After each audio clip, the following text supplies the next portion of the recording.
Hello everyone, welcome back to my channel the smart investor. So guys, एक नया SME IPO आ रहा है। IPO के नेम है Eton paper and form limited company. ये IPO जो है ओपन होगा मार्च 28 को। अप्रैल 2 को ये आईपीओ क्या है क्लोज होने वाला है। ये आईपीओ के बारे में क्या डिस्कस करेंगे, मैं आपको बता देती हूँ। कंपनी का प्रोफाइल, आईपीओ की डिटेल्स, आईपीओ के टाइमलाइन, आईपीओ की लॉट साइज, आईपीओ के रिजर्वेशन क्या रखे गए हैं, जीएमपी करंटली कंपनी क्या चल रहा है, प्रीवियस ईयर कंपनी के परफॉर्मेंस एंड प्रॉफिट पर लॉट आपको कितना आपको मिल सकता है, ये आईपीओ में प्लान करने से वो चीज के हम देखेंगे आज की वीडियो में। सो इफ अगर आप मेरे चैनल पर नए हैं तो हो सकेगा तो मेरे चैनल को आप सब्सक्राइब कर दीजिएगा, साथ में हिट दी बेल आइकन। अब यहाँ पे Eton paper form limited company की बात करेंगे। कंपनी जो है 2019 में कंपनी का इनकॉर्पोरेशन हुआ है। Eton paper and form limited जो कंपनी है बेसिकली ऑपरेट करती है एज अ की intermediate in the papers and product supply chain. Basically जो पेपर प्रोडक्ट जो होते हैं, पेपर प्रोडक्ट ये जो कंपनी है क्या सप्लाई करती है। कंपनी की बहुत से ऐसे क्लाइंट्स भी जो कि पैकेजिंग इंडस्ट्रीज होती हैं, सो उनको ये कंपनी क्या सप्लाई करती है पेपर प्रोडक्ट। पेपर प्रोडक्ट में इंक्लूड है कंपनी का kraft paper, duplex board, other product in various grades like thickness and size wise company product provide करती है। Like while also purchasing and selling of waste paper to paper mills as a crucial raw material। Company यहाँ पे क्या raw material भी कर लोगों से अपने लाइक परचेस करती, लाइक जो कि वेस्ट पेपर्स वगैरह होते हैं वो, जो कि रिसाइकलिंग भी कंपनी करती है। एंड प्रोडक्ट्स की बात करें, कंपनी के प्रोडक्ट्स के नेम एग्जैक्टली दिए गए, craft paper and absorbent craft paper, paper bag craft paper and the tube craft paper, जो कि इनकी जो प्रोडक्ट है इको फ्रेंडली होते हैं एंड इनकी प्रोडक्ट है इन सारी चीजों में यूज किए जाते हैं, जो कि क्लियर कट यहाँ पे क्या दिया गया है। As per the report of November 30 2024 के हिसाब से लगभग उसमें 14 एम्प्लॉइज क्या काम करते हैं। कंपनी को स्ट्रेंथ दिए गए जो कि आप यहाँ पे क्या रेट आउट कर सकते हो। चलिए कंपनी की यहाँ पे फाइनेंशियल्स की बात कर लेते हैं। अब यहाँ पे हम अगर आप यहाँ पे देखने जाएंगे ना, सो कंपनी का जो मेन 2022 में जो रेवेन्यू था ना कंपनी का कितने का था, अगर आप देखने जाएंगे तो 27.85 करोड़ का था। एंड 2023 में कंपनी का असेट हो गया 29.62 करोड़ का। सो यहाँ पे कंपनीज की जो नंबर्स ऑफ असेट है वो हमको बढ़ते देखने को मिले। 24 में कंपनी का असेट हो गया 32.92 करोड़ का। And last 3 months last 6 month में मतलब 2 क्वार्टर में कंपनी ने लगभग कितना 37.82 करोड़ का असेट कंपनी ने यहाँ पे जनरेट किया हुआ है। रेवेन्यूज की बात करेंगे, सो 2022 में कंपनी का रेवेन्यू था 89.82 करोड़ का, 23 में 91 करोड़, काफी अच्छा रेवेन्यू बढ़ा। देन 24 में 96.8 करोड़ का। एंड लास्ट 6 मंथ में कंपनी कितना 58.18 करोड़ का कंपनी ने रेवेन्यू क्या जनरेट किया हुआ, मतलब 2 क्वार्टर का है। अगर बाकी 4 क्वार्टर का नंबर एग्जैक्टली लाइक जहाँ पे जैसे कि मार्च 2024 का ईयर एंड का नंबर रेवेन्यू दिया गया, वैसे ही 2025 का भी निकाल सकते। ये जो नंबर्स है ना मल्टीप्लाई बाय 2 करना है। सो आंसर जो आएगा 116 मतलब 116.36 करोड़ के आसपास कंपनी का रेवेन्यू जनरेट करेगी at the year end of March 2025 में, जो कि नंबर्स आपको देखने को मिलेगा। प्रॉफिट नंबर्स की बात करेंगे, 22 में कंपनी का प्रॉफिट नंबर था 0.76 करोड़ का, 23 में काफी कम प्रॉफिट कंपनी का हुआ। देन 24 में कंपनी का प्रॉफिट नंबर बढ़ा 2.78 करोड़ का। एंड लास्ट 6 मंथ में कंपनी ने कितना 3.82 करोड़ का कंपनी ने प्रॉफिट के जनरेट किया हुआ है। मल्टीप्लाई बाय 2 करोड़ कंपनी करीबन जो है 7.64 करोड़ के आसपास कंपनी का प्रॉफिट जनरेट कर सकती है at the year end of 2025 में, जो कि कैलकुलेशन के हिसाब से इतना है, थोड़ा बहुत ऊपर नंबर्स भी हो सकते हैं।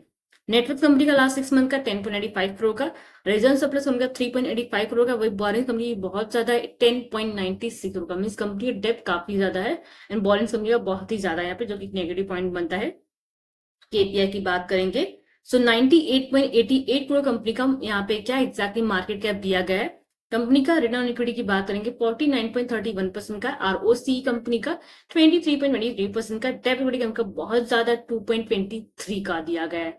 रिटर्न नेटवर्थ कंपनी का 39.55% का एग्जैक्टली दिया गया है। कंपनी के पास डेब्ट बहुत ज्यादा है। पेट मार्जिन कंपनी का 2.87 का है। प्राइस टू बुक काफी ज्यादा हाई है 9.55 का, जो कि 5 के नीचे रहना चाहिए, बट ये तो 9.55 ऑलमोस्ट पकड़ 10 के आसपास पूरा है। ईपीएस कंपनी डिमांड करी प्री आईपीओ में 3.97 का, पोस्ट आईपीओ में कंपनी डिमांड करी 7.41 का, पी कंपनी का 24.60 का दिया गया, पोस्ट आईपीओ में कंपनी डिमांड करी 12.95 का। अगर आप इसी सेक्टर की कंपनीज का अगर आप देखने जाएंगे तो रिव्यू सेक्शन में जाएंगे ना, तो एग्जैक्टली आपको देखने को मिल जाएगा। यहाँ पे इसकी सेक्टर्स की जो कंपनीज का एग्जैक्टली यहाँ पे दिया नहीं गया है। सो फर्स्ट ऑफ ऑल एक बार हम स्क्रीनर पे भी जाके एक बार हम चेक कर लेते हैं। अगर स्क्रीनर पे अवेलेबल रहेगा so well and good, but यहाँ पे अगर देखने जाएंगे सो एटेन पेपर, हाँ इसका आ गया है। पीए कंपेरिजन में जाएंगे, सो पीए कंपेरिजन में एग्जैक्टली यहाँ पे इंफॉर्मेशन अवेलेबल नहीं है, बट इस सेक्टर्स की और भी कंपनीज है जो कि काम करती हैं, बट नंबर्स एग्जैक्टली अवेलेबल यहाँ पे नहीं है। बट फिर भी कंपनी का जो एग्जैक्टली देखने जाएंगे ना, जो कंपनी आईपीओ लेके आ रही है, मतलब थोड़ा बहुत इसका जो एग्जैक्टली देखें, जो पी थोड़ा बहुत मुझे हाई लग रहा है, बिकॉज इसकी सेक्टर से जो कंपनी का पी देखने जाएंगे तो ज्यादा नहीं, लगभग 7-8 इसके नीचे ही है, बट इसका पी थोड़ा बहुत मुझे यहाँ पे क्या हाई लग रहा है। बाकी प्राइस टू बुक के लिए भी कंपनी का हाई मुझे यहाँ पे देखने को मिल रहा है। ऑब्जेक्टिव्स की बात करेंगे, कंपनी यहाँ पे क्या कैपिटल एक्सपेंडिचर करेगी 42.5 मिलियन का, and incremental working capital requirement use करेगी 155 मिलियन का, एंड जनरल कॉर्पोरेट के लिए अपनी फंड यूज करने वाली, पब्लिक इश्यू के एक्सपेंस के लिए अपने फंड यूज करेगी, जो कि यहाँ पे एग्जैक्टली अमाउंट मेंशन नहीं किया गया है।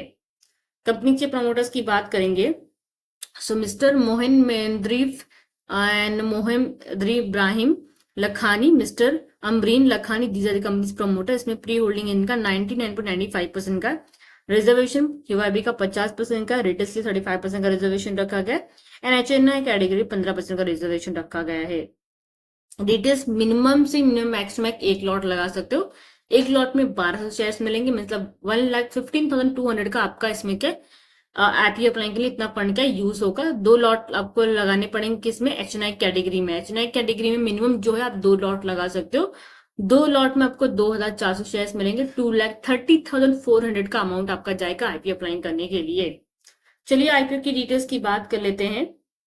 मार्च 28 को आईपीओ ओपन होगा, अप्रैल 2 को आईपीओ क्लोज होगा, 10 रुपीज फेस वैल्यू का रखा गया है, प्राइस बैंड 91 से 96 से रखा गया, सो 96 से प्राइस बैंड पे आपको आईपीओ अप्लाई करना है।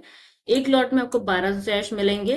कंपनी का एग्जैक्टली अगर आप देखने चाहेंगे, सो कंपनी जो टोटल इश्यू लेके आ रही 31.68 करोड़ का एग्जैक्टली लेके आ रही, जो कि पूरा का पूरा प्रेस मीन पूरा का पूरा पैसा जो कंपनी के पास हमको जाता हुआ देखने को मिलेगा। लिस्टिंग इसका बीएसई एसएमई पे होने वाला है। आईपीओ ओपन होगा फ्राइडे मार्च 28 को, मतलब आप नेक्स्ट वीक पकड़ लीजिए, वेनेसडे अप्रैल 2 को आईपीओ क्लोज हो जाएगा। अलॉटमेंट आपको अप्रैल 3 को मिलेगा, एंड अगर आपका आईपीओ लगता है तो 4 अप्रैल के आपके डीमेट अकाउंट में शेयर क्रेडिट किए जाएंगे, बैंक अकाउंट से पैसा कटेगा। अगर आपका आईपीओ नहीं लगता है तो डीमेट अकाउंट में जो शेयर क्रेडिट नहीं किए जाएंगे, बट आपका जो अमाउंट जो ब्लॉक रहेगा वो मतलब अनब्लॉक हो जाएगा, मतलब रिफंड आपको अप्रैल 4 को मिल जाएगा, इफ अगर आपका आईपीओ नहीं लगता है तो। लिस्टिंग इसका अप्रैल 7 को होने वाला है, एंड अप्रैल 2 का लास्ट डेट है आईपीओ अप्लाई करने का। सो 5 बजे के पहले आपको क्या यूपीआई मैंडेट क्या आपको एक्सेप्ट करना है। जीएमपी चलिए इसके देख लेते हैं। जीएमपी फिलहाल इसका अवेलेबल नहीं है, बट फिलहाल अभी जो आईपीओ लिस्टिंग जिस कंपनीज के हो रहे हैं, कुछ जो पहले भी कंपनीज का जो भी लिस्टिंग हुआ है, सो अच्छे खासे लाइक 9 से 10% की प्रीमियम का लिस्टिंग उनका हो रहा है। सो ये कंपनीज का भी आसपास उसके आसपास ही पकड़ लीजिए, अथवा डिस्काउंट प्राइस पे भी लिस्टिंग होने के चांसेस है, तो रिस्क ना लेके थोड़ा बहुत अभी ये टाइम के लिए एसएमई आईपीओ हो सके तो अवॉइड ही कीजिए आप, ओके। सो अगर इसका जीएमपी 30 से 40 गया जीएमपी, देन तभी आपको इसमें क्या है आईपीओ लगाना, अदरवाइज इग्नोर कीजिएगा, नहीं तो आपके फंड जो पैसा आपका अटकने का चांस, बिकॉज ऐसे एसएमई आईपीओ में बहुत से लोग पैसा लगाते हैं, उनके पैसे अटक जाते हैं, ओके। बाकी अगर कुछ डाउट रहता है तो बेझिझक होकर आप मुझे कमेंट सेक्शन में पूछ सकते हो, and all time comment section तो ओपन रहता है, कभी भी आप मुझे मैसेज डालोगे, मीन्स कमेंट डालोगे, विदिन हाथ से आपको अपडेट मिल जाएगा। बाकी अपडेट के लिए आप मुझे टेलीग्राम पे भी ज्वाइन कर सकते हो, जो कि डिस्क्रिप्शन में ऑलरेडी मैंने मेंशन किया हुआ है।